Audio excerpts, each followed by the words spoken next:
अरे आग लगे, ये भी कोई जिंदगी है। सुबह से चिल्लम चिल्ली पुकार सुन के मैं तो तंग आ गई हूँ।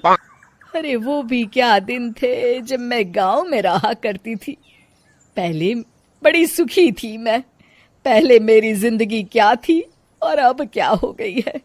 शहर में तो लोग भेड़ बकरी की तरह जीते हैं। जीने का असली मजा तो गांव में है।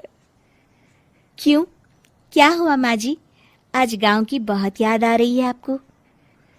अरे हाँ बहू, शहर का जीना भी कोई जीना है। लोगों की आधी जिंदगी तो सड़कों के ट्रैफिक में निकल जाती है और यहाँ रखा ही क्या है।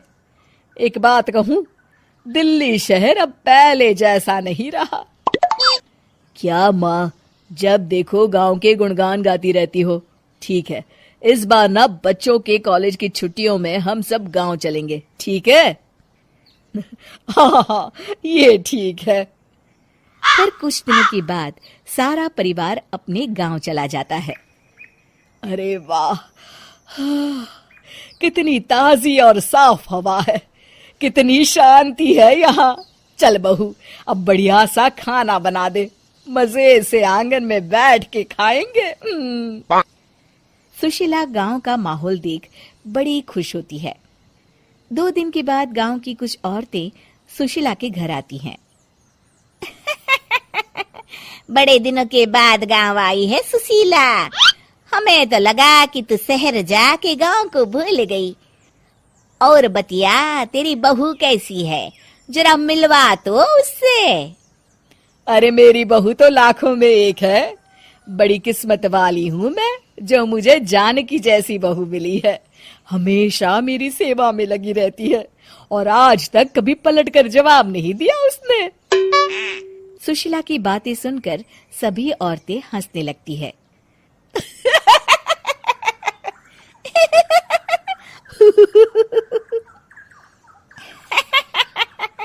अरे कुछ भी बोले जा रही है।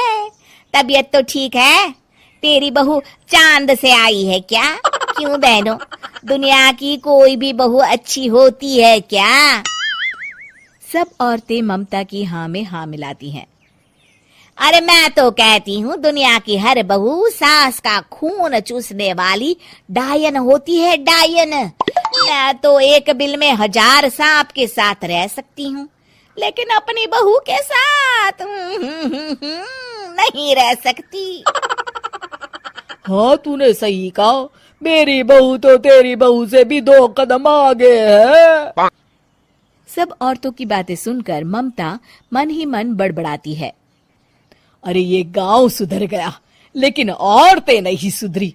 अगर थोड़ी देर और इनकी बेवकूफी भरी बातें सुनूंगी तो मैं सच में पागल हो जाऊंगी। फिर सुशीला उन औरतों को घर से दफा कर देती है और राहत की सांस लेती है। अरे बहू, जरा बाम लाके मेरे सर पर तो लगा दे। उन औरतों की फालतू बातें सुनकर मेरा सर चकरा गया है। इस गांव की औरतों का तो भगवान ही मालिक है। फिर अगले दिन सुशीला की सास उससे कहती है, अरे बहू, तू यहाँ क्या आराम फरमाने आई है? आखिर ये तेरा ससुराल है। चल चल, घर के कामों में हाथ बटा। शहर में कुछ काम धाम तो करती नहीं है। जरा अपने आप को तो देख, कितनी मोटी हो गई है। सारा दिन घर का काम करने के बाद शाम को सुशीला, हाय मेरी कमर, हाय मेरे पैरों ने तो जवाब दे दिया।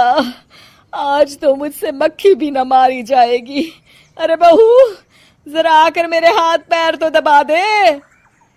जी माँ जी, अभी आती हूँ। तभी सुशीला की सास जानकी को रोकते हुए कहती है, अरे रुक जा बहू, एक दिन काम करके इसको इसकी नानी याद आ गई। हम लोग तो रोज इतना काम करते हैं, कोई जरूरत नहीं इसके हाथ पैर दबाने की। सुबह तक सब ठीक हो जाएगा। सुशीला अपनी सास की बातें सुनकर हैरान रह जाती है। इस तरह धीरे धीरे गांव आने के बाद सुशीला की परेशानी शुरू हो जाती है। फिर एक दिन अरे आज तो मैं कपिल शर्मा देखूंगी क्योंकि आज संडे है। सुशीला जैसे ही टीवी ऑन करती है तभी बिजली कट जाती है। अरे सत्यानाश, इस बिजली को भी अभी जाना था। इतने दिनों से मैं टीवी सीरियल देख नहीं पाई। हमारा देश इतनी तरक्की कर रहा है, अरे पता नहीं ये गांव कब सुधरेगा। अरे अब तो 2 दिनों के लिए बिजली को भूल जा, ये तो यहाँ रोज की बात है। अब इस अंधेरे में रहने की आदत डाल ले। हाँ। हे भगवान, अब क्या होगा? ऊपर से इन मच्छरों ने जीना हराम कर रखा है। दूसरी तरफ घर के काम कर करके और बिना किसी सुविधा के सुशीला तंग आ जाती है और उसे शहरी जीवन याद आने लगता है। क्यों माँ, मजा आ रहा है ना? अरे आपने ऐसी सूरत क्यों बना रखी है? मुस्कुराइए, अब हम गांव में हैं। मोहन के साथ जानकी भी अपनी सास की खिंचाई करती है। हाँ हाँ माँ जी, आप ही तो यहाँ की बड़ी तारीफ कर रही थी। फिर अभी तो कुछ ही दिन बीते हैं, वैसे भी अब तो आप यहीं रहने वाली है ना? अरे नहीं नहीं बहू, मैं एक दिन और यहाँ रुकी तो मर जाऊंगी। मुझे शहर ले चलो। क्या दिन थे, कितनी सुखी थी मैं वहां। ठीक है माँ, हम कल ही वापस शहर चले जाएंगे। इस तरह सुशीला शहर आ जाती है और फिर कभी दोबारा गांव जाने की जिद नहीं करती।